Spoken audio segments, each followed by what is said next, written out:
Hey guys, and welcome to the Working Money Channel. BTC on the hourly, we saw a bit of a dip last night. BTC went down as low as 92.15. Came right back up, and now we're seeing it kind of indecisively hovering at about 9,500, guys, and XRP is following that same trend here. You can see XRP dipped last night down to 19.6 cents. Right now, XRP is trading at 0.201 cents. Are we going to make higher highs or lower lows? This is the question now that's on everybody's mind. We need to pierce this $10,000 mark to really kind of make any significant moves up. But some people are postulating that we could actually make lower lows. Myself included, we could indeed correct back down to 6,000 or so. What's the verdict? Well, despite what people believe are actually going to happen with price, crypto Twitter activity reaches a 2-year high. Crypto Twitter activity has surged, evident by a clear upward tweet trend in the last 6 months. While Bitcoin still dwarfs Twitter activity, other large cryptocurrencies have seen social media activity growth as well. Some of which include Ethereum and XRP. So this info was compiled by BitInfo, and they compiled tweet data for Bitcoin, Ethereum, and Ripple by crawling for the Bitcoin, Ethereum, XRP tags respectively. They left out the $Bitcoin, $ETH, and $XRP tags. As a result, cryptocurrency-related tweets extend further than what's presented here. And you guys can see, I don't know if you can see in this graph, we can see Bitcoin activity spiking here. But Ethereum and XRP, not too much activity in comparison. We know Bitcoin is the biggie. We know the XRP community is quite large. However, the halving just came up. And we saw a spike in activity. Now, we can also see this in Google Trends, guys. Here's a search term for cryptocurrency. We can see a bit of an upward momentum here for Google Trends, and I put this on worldwide so you can see around the world who's looking for cryptocurrency. Australia being big, the United States, Canada, and Nigeria, a really big one. But when I put Bitcoin in here, we can see it just kind of moving, or at least starting to move parabolically. Again, Canada, the United States, Australia, and Nigeria being some of the major ones.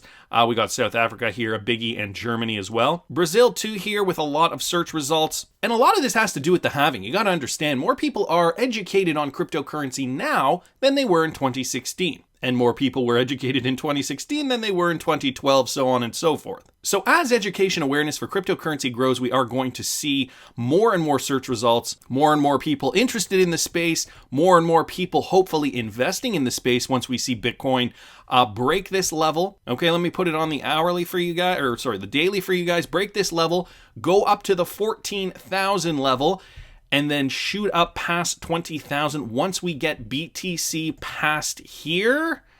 Okay, it is anyone's guess how much FOMO we will start to see and how quickly. I think it'll start fast and furiously because Bitcoin will have broken that $20,000 resistance level. This psychologically for traders is one of those signs where people are like, oh wow, it surpassed its all-time high. I should get in now.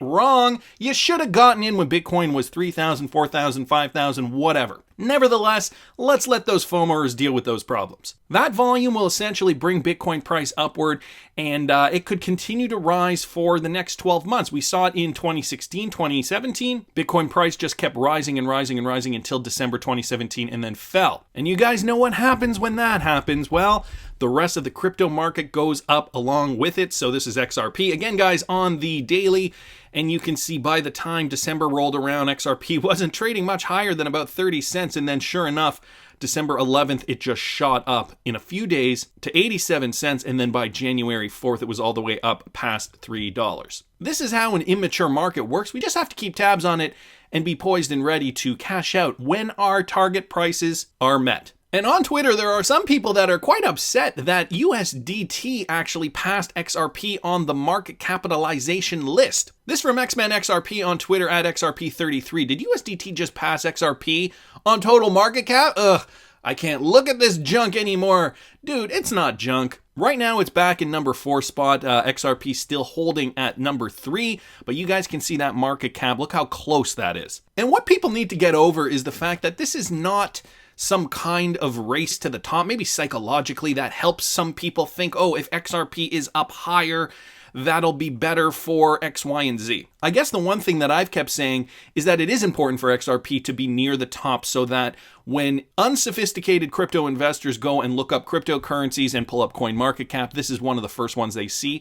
That is literally the only reason I care that XRP is at the top. For status or anything else, I don't really care about that personally. We know real world utility will drive XRP eventually. It's just in this spec run, we need it to be near the top so that once people realize how expensive it is to buy one Bitcoin and the fact that they probably can't buy a full one, they'll look at other cryptocurrencies because crypto vanity will kick in. I love that term, by the way.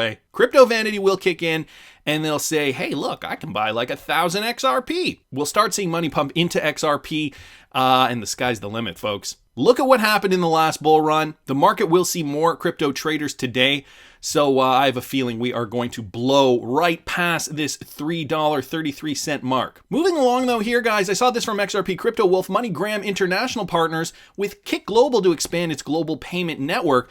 So this article here from prnewswire.com. KyckGlobal announced an expansion of its partnership with MoneyGram International, a global leader in cross-border peer-to-peer payments and money transfers, and now serves over 120 countries. The majority of the newly served countries are located in Eastern and Western Europe, where many customers prefer to receive payments in cash. So KyckGlobal operates an outbound payments platform featuring a broad array of payment types, all of which originate from a single point of reconciliation. The MoneyGram cash payout service is one of the most popular payment types available from the KyckGlobal's cloud-based platform. Payees receive a code from the platform via text message or email and can receive their money in minutes by going to any MoneyGram walk-in location across its global distribution network. Money in minutes. Well, if XRP didn't settle instantly, I don't think this would be possible. Obviously, we know MoneyGram and Ripple are in a partnership, and now KyckGlobal partners with MoneyGram. We're seeing this consolidation of the payment space happening before our eyes. I'm glad that a lot of these companies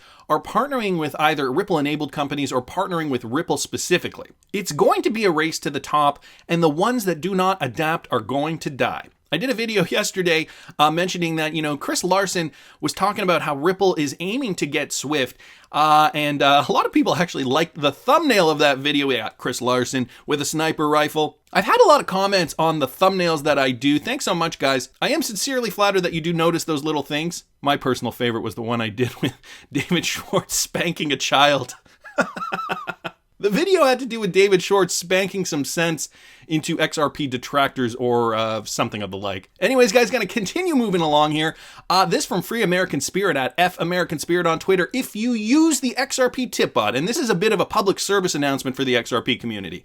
If you use the XRP TipBot, which many of us do, you will need an Uphold account, okay, guys? They are changing their policies because of some legal requirements in the Netherlands, which is where Wietsvin lives. He is the developer of the XRP TipBot. Guys, I will link this Coil blog in the description of the video. XRP TipBot, important message action is required. So Wietsvin talks a little bit about the XRP TipBot and the journey that he has had with that. But the government in the Netherlands is apparently making some changes, and so it is now required to have a Uphold account when it comes to the usability. One of the companies in this space I really admire, Uphold. So he says, the Uphold team went all out to help me out to allow the XRP TipBot to survive, and they did. So long and short of it, users will have to link to an Uphold account before they can send or receive tips in the near future. But the upsides of XRP TipBot, Uphold. And guys, if you do not have an Uphold account, I suggest you get one. Guys, this from Jason Brett on Twitter, and he was the author of this next Forbes article. Visa, so I'm sure you guys have heard this, Visa has filed a patent with the USPTO, that's at USPTO on Twitter, using blockchain to take physical currency out of circulation and tokenize a digital fiat currency in its place, confirming the race for the innovation of the future of money is in full swing. So I know some of you guys don't know how to feel about this. We know about the Visa Earthport connection and how they bought XRP-enabled Earthport back in December 2018. Well, now the U.S. Patent and Trademark Office, the USPTO, published today that Visa has filed a patent application to create digital currency on a centralized computer using blockchain technology. This patent applies to digital dollars as well as other central bank digital currencies such as the pound, yen, and euros. And so the physical currency of a central bank anywhere in the world could be digitized. Now, I personally do not think this is a direct competitor to XRP in the way that we know XRP is used today. Okay, Visa is a big company and their whole business is payments. They want to essentially take cash out of circulation. We got a few diagrams here of some of the patent drawings, a photo here from the patent application publication. Okay, I just wanted to go down here in the article. Was it down here? No, it isn't down here, but somewhere I was reading that Visa, or rather, this is what I was inferring from what I read, Visa is essentially a company that is so big that they want to be another Amazon-type company for payments. Now, before you guys get all worked up and say, but wouldn't that put them in a conflict of interest with Ripple? I don't think so, because they've already bought Earthport, which is XRP enabled. But what I see here is an opportunity for these kinds of companies to be able to reach out into all the facets of what they do and to modernize, to make efficient all those specific mechanisms that they need to make more efficient so that their business is more efficient when it comes to a digital world economy. And the reason why I don't necessarily see this as a threat to XRP is because, think about it, digital fiat, and they are a worldwide company. They are still going to need to use a mechanism to source liquidity, i.e. XRP.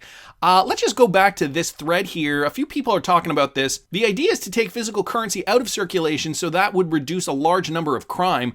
Remaining anonymous in transactions does not solve that problem. A compromise on identity is critical. This is good for Bitcoin, one person says. Bangers and Hash says, I love Bitcoin, but it's far from private. Some people thinking here that this has to do with Bitcoin. And of course, Yoda XRP, or rather XRP Yoda here on Twitter, Maxis actually think the Visa patent is for Bitcoin with 7 transactions per second.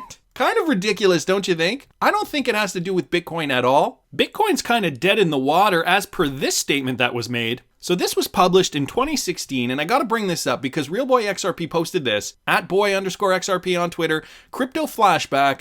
You don't see too many of these types of blogs in the space, do you? Guys, this is from Mike Hearn, and he wrote this back in January 2016. He was a Bitcoin software developer, and he essentially says that it has failed. This again from 4 years ago. I've spent more than 5 years being a Bitcoin developer. The software I've written has been used by millions of users, hundreds of developers, and the talks I've given have led me directly. So he talks about his credentials here. From the start, I've always said the same thing. Bitcoin is an experiment, and like all experiments, it can fail. So don't invest what you can't afford to lose. I've said this in interviews, on stage, at conferences, and over email. So have other well-known developers like these people. But despite knowing that Bitcoin could fail all along, the now inescapable conclusion that it has failed still saddens me greatly. Now, with regards to talking about how Bitcoin has failed, he's talking about it as a payment system. The fundamentals are broken, and whatever happens to the price in the short term, the long-term trend should probably be downward. Okay, fair enough. I will no longer be taking part in Bitcoin development and have sold all my coins. Fair enough. I guess he didn't get the memo on the store of value proposition for Bitcoin, although that is debatable. Some people do think Bitcoin will go to zero. I personally do not, but I do think that it is useless for payments. Why are they not allowing it to grow? Several reasons. One is that developers of the Bitcoin Core software that they run have refused to implement the necessary changes. Another is that the miners refuse to switch to any competing product as they perceive doing so as disloyalty, and they're terrified of doing anything that might make the news as a split and cause investor panic. They have chosen instead to ignore the problem and hope it goes away. The final reason is that the Chinese internet is so broken by their government's firewall that moving data across the border barely works at all. A lot of reasons why he is saying Bitcoin just does not work or cannot work as a payments network. And guys, this from Ripple's Insights, quoting Hearn's article here, Bitcoin is an incredibly compelling innovation and an experiment. And here, which is controlled by China, this from the original Hearn document. So, gives you some food for thought on that. And again, guys, this written 4 years ago, 2016. An interesting experiment. We know XRP was created out of Bitcoin's shortcomings, and this is why XRP will be the future of payments. Guys, I saw this from Mac Attack XRP on Twitter. Ripple partner MoneyGram announces major tie-up with a federal bank. And so this with regards to Federal Limited, Federal Bank, one of the biggest commercial banks in India. From now on, the bank's customers can have remittances sent directly to their accounts, which eliminates the need to leave their homes. Huge news, guys, huge news. Because you know India is huge for remittances. This is a document from the World Bank here, and I'm just brought this up here to show you guys. Where's India? Down here. India is, I think, column 89. Yes, column 89 here. You can see the numbers for remittances for India compared to some of these other countries, okay? Now, we're starting here from 1980, and we go up to present day, but I'll just scroll through here, and you guys can see The number of remittances going through India is just ginormous. Let me just bring you here all the way to present day. So this number is in millions, 83,131 million, which equates to, what is that, 83.131 billion? And this is just incoming remittances for India in the year 2019. And you can see it just dwarfs other countries' remittance payments, like France's was at 25,738. Even China it comes in second, I believe, but it is not nowhere near the number that India is doing. China here, 68,398, but India number one in 2019 with 83,131. And again, this is just inflows, and this data was updated April 2020. So a huge partnership with Federal Bank, MoneyGram, some great expansion in the space. And guys, I want to show you this if you haven't already seen it. Brought to my attention by Mac Attack XRP on Twitter. And it's from Ripple.com, okay? It's another Insights article here applying the disruptive innovation theory to cross-border payments. So there is a theory out there. Why do once successful large companies often fail to adopt disruptive technology? The late Professor Clay Christensen at Harvard Business School posed this very question to his MBA students in the first class of the famous course titled Building and Sustaining a Successful Enterprise. In a nutshell, disruptive technologies enable a new value proposition to initially address unmet needs in the market and eventually overtake the mainstream market through continuous improvements. In many cases, the disruptive technology initially is adopted in a smaller niche market where particular new attributes of the technology are highly valued by customers, even though the technology may not initially satisfy some of the attributes that the mainstream market needs. However, through rapid improvements, disruptive technology gradually starts to capture mainstream use cases and even creates new demand by making the product or service accessible to a larger pool of users. Guys, I'm not going to get into this whole thing. I will link it in the description if you guys want to read it further. But he shows some graphs here talking about disruptive technology, how the curve looks compared to a regular technology, high market and mainstream market, low market, and how disruptive technology works. I'm just going to go down here because Professor Christensen provided several recommendations for established firms on how to adopt disruptive technology. First, it's important for executives to understand that disruptive technologies provide a new value proposition. Comparing it to existing technologies along the same metrics often does not make sense because it addresses different customer needs. Second, management should not make a quick judgment on the emerging disruptive technology just because the initial niche market where the technology initially takes root is not big enough for their large businesses. So a lot of this has to do with why companies do it, why some do not, and why disruptive technology can take over. Up here, they talk about Ripple and XRP, and it makes sense when you apply it to this theory. It makes sense as to why it will succeed. But essentially, they say, every business needs to do what's best for them, not to jump into anything too quickly, do what's best for you. But if this is best for you and you refuse to acknowledge that, your competition will blow you out of the water. In the cross-border payment industry, we are currently at an important inflection point. Established financial institutions that level RippleNet's on-demand liquidity service today set the stage for tomorrow's global payment industry. So again, an interesting little insight here on disruptive technology from a bit of an academic point of view. Thanks so much, Mac Attack XRP, for posting that. I will link it in the description, of course. And guys, I didn't know a week ago David Schwartz was talking about what would happen if XRP reached $5. Did you guys see this? So a bit of a conflict of interest, actually. Galgitron got in on this. Answer to, if XRP hit $5, would there be enough liquidity in the market for all those people who own over 30,000 coins to cash out? This posted by Keith Hall on Twitter, and here's David's response. Yes, otherwise XRP would not hit $5. $5 is not a magic number. You can ask the same question about $4 or $3. For XRP to hit $5 or $4 or $3, everyone who wants to sell for less than that price would have sold already. After all, nobody is going to buy XRP for $4 if there's someone willing to sell it for $3.95.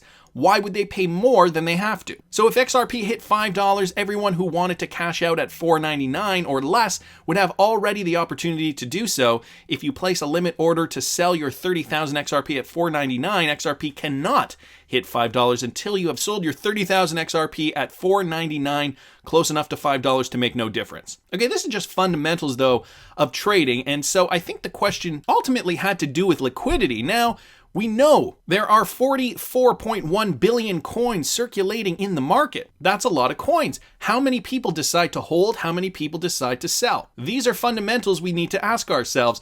But David Schwartz seems fairly confident that there is enough liquidity in the market for this to happen. Now, I'm going to go to the same Twitter thread, and because Galgitron has blocked me, I have decided to pull it up here. So Galgitron responds, I have to disagree with Joel Katz. Whoa, Galgitron! Disagreeing with Joel Katz. It assumes that everyone would sell before $5, had a sell order of $4.99, and it only means there was enough for everyone at $4.99. Example, when XRP hit $3.80 in 2017, there was nowhere near enough liquidity for everyone to cash out at that price. David Schwartz replies, I guess I understood it as those who wanted to cash out. Galgitron replies, there's just enormous latency between the price movements and the consequential buying-selling pressure, even if everyone wanted to cash out. When parabolics occur, for example, the buy side got a head start on the sellers. So an interesting thread, interesting to think about. Ultimately, at the end of the day, what we need is enough buyers to fulfill seller demand, and that will depend on where we're at with buyers and sellers, how many people have rushed into the market, how many people are willing to sell XRP, how many people are willing to buy XRP. There are so many factors involved, guys. But don't think for a second that if you had 30,000 coins and the price reaches $5, that you will not be able to sell your XRP at $5. Let's not forget there are 44.1 billion coins in the ecosystem, yes, but how many people will be selling their stash of coins at the same time you're selling your stash of coins? That's first and foremost. Secondly, how many more people want to be buying XRP at $5? Is it more or less than the people selling? And so what is the frenzy looking like? What does this picture look like? I think ultimately, though, there is enough liquidity so long as there are enough sellers to fulfill buyers' demands and vice versa. So I wanted to thank Keith Hall here for posting this. Thanks so much, Keith Hall, for posting this. But is $5 really your price target? Are you going to be selling XRP before that, after that? I want to hear what you guys think. Please subscribe to the channel if you haven't already. Like the video if you like the content I'm providing. I always love hearing your comments. See you in the next one, guys.